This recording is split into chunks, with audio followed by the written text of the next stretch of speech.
Bonjour à tous, bienvenue dans la revue d'actualité de ce 15 janvier. On démarre par le CHAN 2025. La Confédération africaine de football a annoncé le report du championnat d'Afrique des Nations CHAN 2025 initialement prévu en février au Kenya, en Tanzanie et en Ouganda. Une décision motivée par des impératifs liés à la préparation des infrastructures nécessaires pour un événement d'une telle envergure.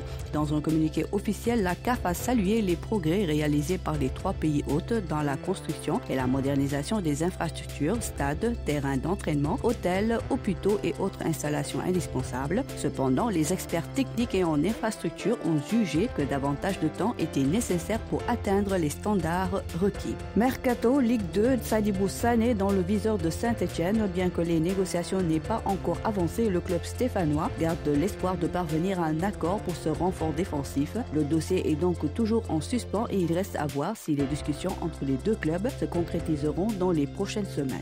Ligue 1, Habib Diarra dans le viseur des grands clubs européens dont l'AC Milan, qui aurait déjà manifesté un intérêt marqué pour le joueur. Toutefois, bien que les discussions aient eu lieu, aucune offre concrète n'a encore été formulée à l'attention de Strasbourg. Serie A, Maignan a trouvé son nouveau club. Il devait faire son retour en Italie, non pas en rejoignant une équipe de Serie A, mais plutôt une formation de Série B. Selon les informations de Di Marzio, l'ancien joueur de l'AC Milan, de Torino ou encore d'Empoli est tombé d'accord avec la Sampdoria. Il est attendu à Gênes ce mercredi pour sans doute finaliser son retour avec une option d'1 an en cas de montée, ce qui semble difficile puisque la Sampdoria est actuellement 6e de Série B.